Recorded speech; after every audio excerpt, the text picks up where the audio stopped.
بسم اللہ الرحمن الرحیم۔ یہ بہت ہی پیارا اور قابل غور مضمون ہے۔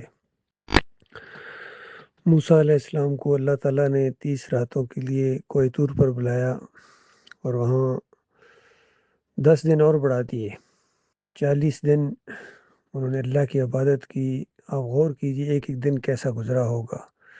ایک پہاڑ ہے، اس میں راتیں بھی آ رہی ہیں، دن بھی آ رہے ہیں، بظاہر کوئی چیز نظر نہیں آ رہی ہے، اللہ پر پورا یقین ہے، توکل ہے، بھروسہ ہے، محبت ہے۔ اور پھر جب 40 دن کے بعد وہی آئی اور وہ تختیاں دی گئیں، گویا شریعت دی گئی، کلام ہوا، اللہ تعالیٰ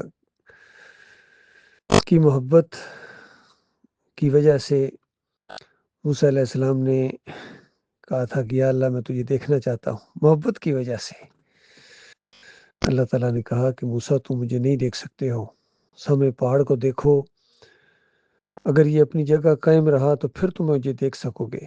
اور جب اللہ تعالیٰ نے ایک معمولی تجلی اس پہاڑ کی طرف کی تو گویا زلزلہ آ گیا اور پہاڑ جل گیا، ریزہ ریزہ ہو گیا اور موسیٰ علیہ السلام گر کے بے ہوش ہو گئے۔ تو یہ دیکھیے اللہ کا جلال، اللہ کی قدرت، اس کی طاقت۔ اس دنیا میں انسان اللہ کو نہیں دیکھ سکتا ہے، کسی نے بھی اس دنیا میں اللہ کو نہیں دیکھا ہے۔ یہ جو کہتے ہیں کہ معراج کی رات نبی علیہ السلام نے اللہ کو دیکھا، یہ خالص جھوٹے ہیں، فریب کار ہیں، بد عقیدہ ہیں۔ اسی لیے ام المومنین کا فتویٰ ہے بخاری کی روایت کے اندر کہ جس نے یہ 3 باتیں کہیں کہ نبی علیہ السلام نے اللہ کو دیکھا معراج کی رات، یا جس نے یہ کہا کہ نبی علیہ السلام کل کے بارے میں کچھ جانتے تھے، اور اس طرح کی ایک تیسری بات بھی ہے، اس نے جھوٹ بولا اللہ کی کتاب کے اوپر، نبی کے اوپر اس نے جھوٹ بولا۔ تو یہ واقعہ اتنا زبردست واقعہ ہے کہ جب موسیٰ علیہ السلام واپس آئے، تختیاں ہاتھ میں پکڑی ہوئی تھی، 10 کمانڈز اس کے اوپر، تو دیکھا کہ قوم شرک کے اندر مبتلا ہو گئی ہے اور بچڑے کو معبود بنا بیٹھی۔ تو جانشین بنا کر گئے تھے ہارون علیہ السلام کو، وہ ہارون علیہ السلام جن کو دعاؤں سے مانگا تھا کہ یا اللہ اتنا بڑا یہ مشن ہے، اتنا بڑا یہ کام میرے سپرد کیا جا رہا ہے، تو میرے بھائی ہارون کو بھی اس میں معاون بنا دے، ساتھی بنا دے۔ اللہ تعالیٰ نے وہ دعا قبول کی، اللہ کے منصوبے کا ہی وہ حصہ تھا۔ اور اس طریقے سے ایسے بھائی جو وہاں چھوڑ کے گئے تھے، جن کو اپنے بعد ان کے اوپر بہت ہی زیادہ ناراض ہوئے، کیونکہ غیب نہیں جانتے تھے، اور آ کے داڑھی پکڑی، حالانکہ بڑے بھائی تھے، بڑے بھائی کا اس طرح کے شرک کے معاملے میں قوم گمراہ ہو رہی ہے اور تو نے ان کو منع نہیں کیا۔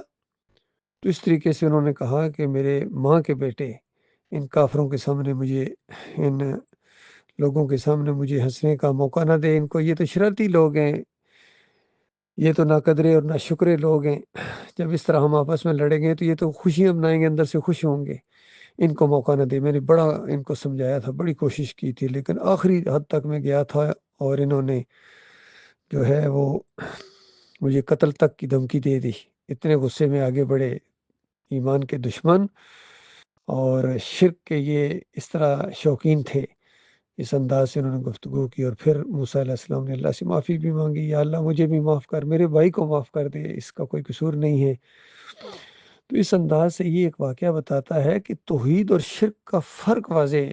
توحید ایسی چیز ہے، جب توحید ہی کے خلاف ہو گئے ہو، ایمان خالص ہی کو تم نے چھوڑ کر کفر و شرک کو اپنا لیا ہے، تو اب تمہاری عزت اور احترام کیسی ہوگی؟ مسلک پرستو، فرقہ پرستو، جمہوریت پرستو، تم نے اللہ کے دین کو چھوڑ کے، تم نے اس جو سسٹم کو بنایا ہوا ہے، اور یہ سسٹم کی ملازمت کرنے والے کبھی دین کی بات نہیں کر سکتے ہیں۔ یہ جتنے آج یہ علماء ہیں، بریلویوں کے علماء ہوں، دیوبندیوں کے ہوں، اہل حدیثوں کے ہوں، سلفیوں کے ہوں، یہ سارے کے سارے اس سسٹم کی ملازمت کرتے ہیں۔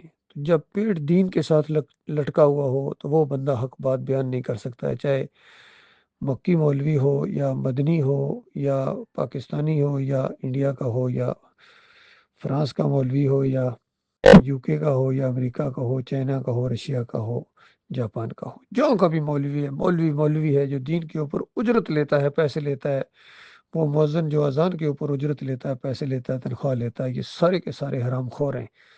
ان سے دین کی امید رکھنا یہ جہالت کی انتہا ہوگی۔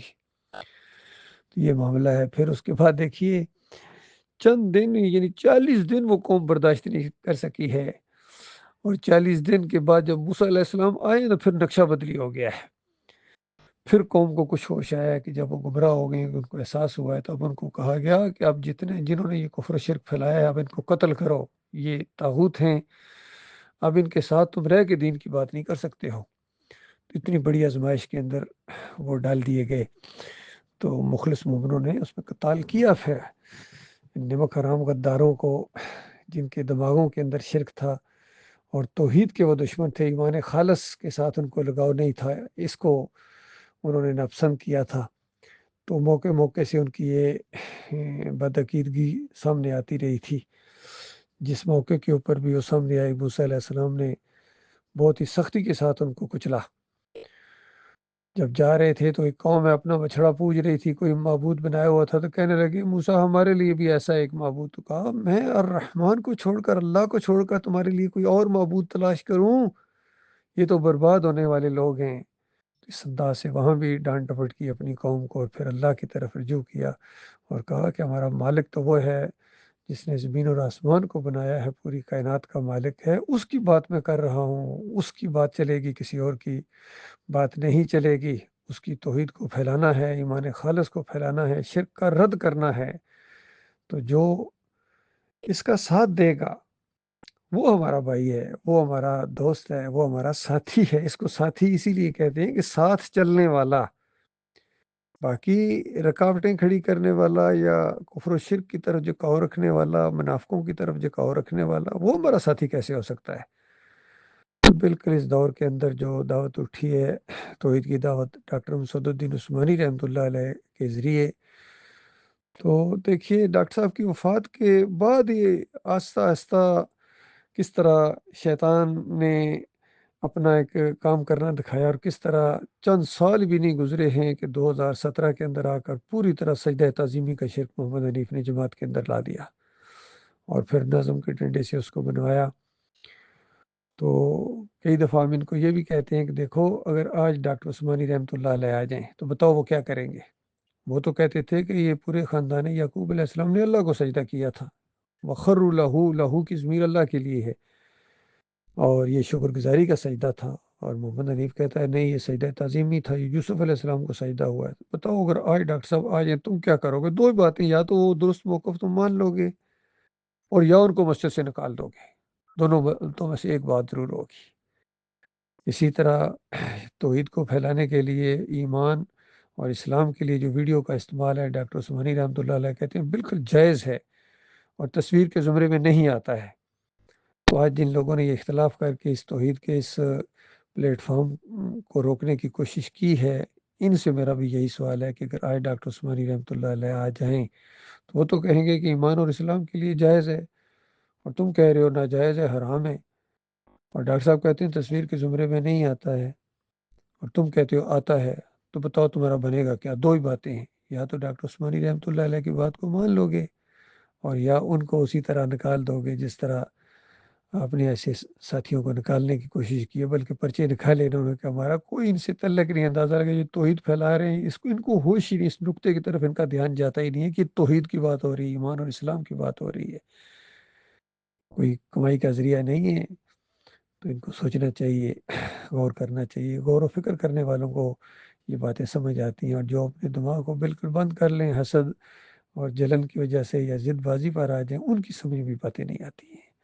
اللہ تعالیٰ غور و فکر کرنے کی توفیق عطا فرمائے۔